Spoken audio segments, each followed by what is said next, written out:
right off the bat, first here. Want to thank you. Obviously, we've been talking a lot about how difficult it is for us as elected officials to have a vision and want to do these things like the deck and get excited about it. But once again, if the community and individuals, stakeholders like yourself aren't really there to make sure and push hard, it makes it really difficult. There's certain things, we could rely on the community. There's a few that might control some of the narratives, and it's hard for us because we have certain evidence that sometimes we're doing the right thing, but at the moment it might not seem like that. And I'll give you a couple examples. One, the clinics. There's tremendous amount of resistance for the clinics that UMC has all over. The emergency clinics that were placed had a lot of resistance, I can tell you at this point in time, I don't know what we would do.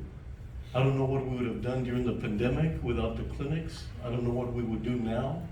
We're overwhelmed, our population is growing, we've had some challenges, and they've been able to be there for the community. The Children's Hospital, oh my goodness.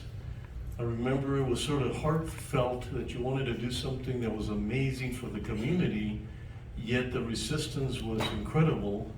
And I don't know if anyone would ever regret that every single year 400 families don't have to leave El Paso, that they can be there, that they can stay there. And I know it's a little different when you're talking about more of a quality of life and you're talking about more of the medical and the healthcare. But I think it's something similar. I hate sometimes to be a little biased that I really want something like this to happen. I was born and raised in El Paso. We've been talking about something eventful, something transformative, something that is generational, something that our kids are gonna be proud of. And sometimes it just goes by us, and that doesn't happen. And we continue to feel that what we have is sufficient.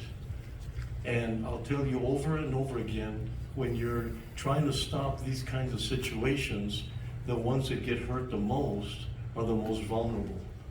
And that's because they're the ones that can't afford to go to Disneyland. They can't afford to leave town. They can't afford all of these things. And so sometimes individuals that don't like some of the things that we're doing, they can afford that. But the most vulnerable of our community live in this community. This is where they have to go to our parks. They go to whatever it is we offer them. That's where they go to, and that's what they have. That's their limitation. So I've been very, it's difficult. Obviously, you've got some challenges, and you're trying to raise money and all these kinds of things. But I truly feel, being a county judge, that El Paso deserves something of this level, something where everybody comes together. We'll try to do our best to offset any expense to the public, but sometimes that's difficult. But we'll do everything possible to make sure that we don't just think that it's going to be on the backs and a burden to our community. So if we do accomplish that opportunity to bring things together and make it happen, I think it's going to be one of those that we're going to look back and thank God that we made every effort to make sure that we do something for a community that's long-lasting, that we can really feel proud of. We saw the economic changes in places where the deck has been built, and that's something we have to boost. Right now, we're plateauing a little bit. Our population isn't growing. Downtown is exciting, but you see a little bit of a plateau, and you're trying to push things forward. And sometimes you don't have to wait for it to be built.